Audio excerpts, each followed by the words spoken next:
Hi friends welcome to अत्ताकोళ్ళ వంటలు మన ఇవాళ రెసిపీ వచ్చేసి కాకరకాయ మసాలా ఫ్రై మాట చూడండి ఇవి మా ఫామీ మాట కాకరకాయలు ఎంత ఫ్రెష్గా ఉన్నాయో చూడండి నేను ఇప్పుడు కాకరకాయ మసాలా ఫ్రై చేస్తాను ముందుగా మనం ఈ పీలర్తో మొత్తం ఇదంతా చెక్ చేయాలన్నమాట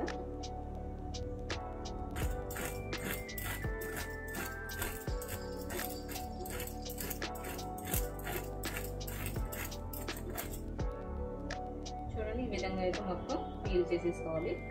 మనం తొక్కతో కూడా తినచ్చు కానీ మా ఇంట్లో అయితే ఇష్టపడరు కాబట్టి నేను మొత్తం అంతా పీలర్తో చెక్ చేస్తాను ఇలా కట్ చేసుకొని వాటర్లో వేసేసుకోవాలి ఇలా మొత్తాన్ని చెక్ చేసుకున్నాక అప్పుడు మనం ముక్కల కింద కట్ చేసుకుందాం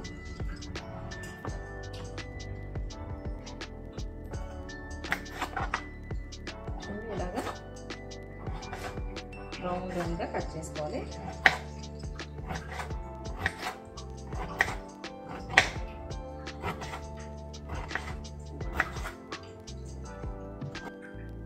చూడండి మొత్తం ఇలాగ అన్ని ముక్కల కింద కట్ చేసేసుకోవాలి రౌండ్గా ఇవి మరీ లావుగా కాకుండా సన్నగా కాకుండా మీడియంగా కట్ చేసుకోవాలి లేకపోతే ఎక్కువ లావుగా కట్ చేసుకుంటే మనకి లోపల ఉడకదు అలానే మరీ సన్నగా కట్ చేసుకుంటే ఇటు మొత్తం ఫ్రై అయిపోతుంది డీప్ ఫ్రై కింద అందుకే మీడియం సైజులో ఇలా కట్ చేసుకోవాలి ఇలా కట్ చేసుకున్నాక ఇప్పుడు మనం ఒక బౌల్లో వాటర్ తీసుకుని అందులో హాఫ్ టేబుల్ స్పూన్ సాల్ట్ వేసుకొని కొంచెంగా కట్ చేసి పెట్టుకున్న ఈ కాకరకాయ ముక్కల్ని వాటర్లో వేసేసుకోవాలి మనకి చేదు అనేది ఉండదన్నమాట అందుకనేసి ఒక హాఫ్ అన్ అవర్ ఇలాగా కలిపేసుకొని పక్కన పెట్టేసుకోవాలి ఇప్పుడు మనం ఈ కాకరకాయ ముక్కలు హాఫ్ అన్ అవర్ పెట్టుకున్నాం కదండి ఈ హాఫ్ అన్ అవర్ అయ్యేలో మనం మసాలా ప్రిపేర్ చేసుకుందాం మసాలా కావాల్సిన పదార్థాలు మినపప్పు శనగపప్పు వెల్లుల్లిపాయలు జీలకర్ర పల్లీలు ఎండుమిర్చి అలానే ధనియాలు ఇవి మనం ఒక స్టవ్ మీద ఒక కడాయి పెట్టుకొని ఇవన్నీ కలిపి డ్రై రోస్ట్ చేసేద్దాం ముందుగా మనం ఒక కడాయి పెట్టుకొని ఈ పప్పులన్నీ ఫ్రై చేసుకుందాం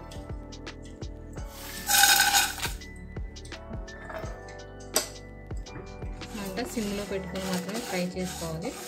హై ఫ్లేమ్లో పెడితే మాడిపోయి టేస్ట్ అనేది మారిపోతుంది కాబట్టి మనం సిమ్లో పెట్టుకొని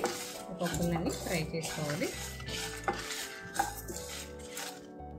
చూడండి ఇలా అయితే డ్రై రోస్ట్ అయిపోయి ఉడివి చల్లారిన తర్వాత మిక్సీ జార్లో వేసుకొని పౌడర్ కింద పట్టుకుంటాను ముందుగా కడాయి పెట్టుకుని డీప్ ఫ్రై సరిపడా ఆయిల్ అయితే వేసుకుందాం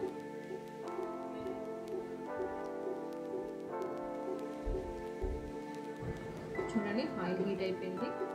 మనం ముందుగా కట్ చేసి పెట్టి నానబెట్టుకున్న కాకరకాయ ముక్కల్ని డీప్ ఫ్రై చేసుకుందాం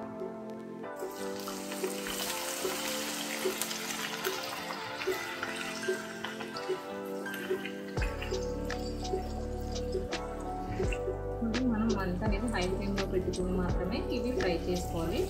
లో ఫ్లేమ్లో పెట్టుకుంటే ముక్క అనేది మెత్తపడిపోతుంది హై ఫ్లేమ్లో పెట్టుకొని ఫ్రై చేసుకుంటే ముక్క అనేది క్రిస్పీగా వస్తుంది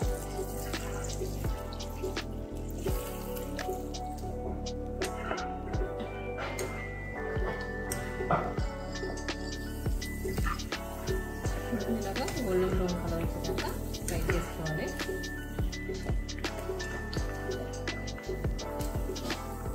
చూడండి ఫ్రై అయిపోయి ఇప్పుడు ప్లేట్లో తీసేసుకుందాం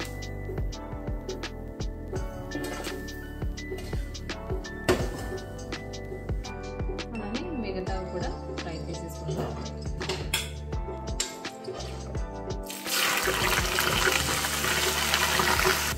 చూడండి ఇవి కూడా ఫ్రై అయిపోయి ఇవి కూడా మనం ప్లేట్లో తీసేసుకుందాం డ్రై రోస్ట్ చేసేసుకున్న దాన్ని ఇలాగా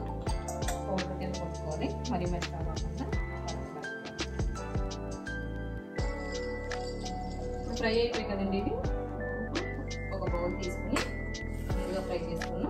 కాకరకాయ ముక్కలు వేసేసుకుందాం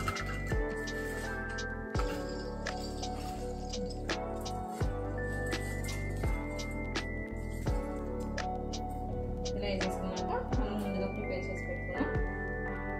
ఈ పొడి కూడా వేసేసుకున్నాం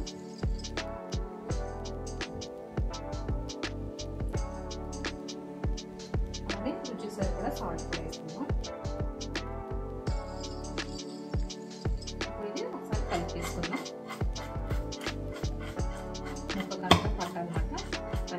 ముక్కకి పట్టాలి ఇది పౌడర్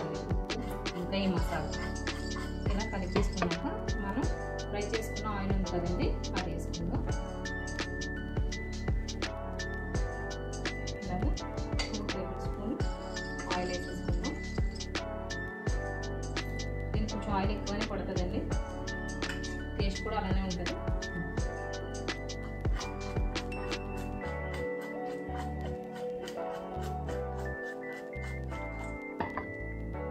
కొన్ని ఇంగ్రీడియంట్స్తో ఎంతో రుచికరమైన కాకరకాయ ఫ్రై అయితే రెడీ అయిపోయిందండి. ఇది టేస్టీ అండ్ హెల్తీ కూడా.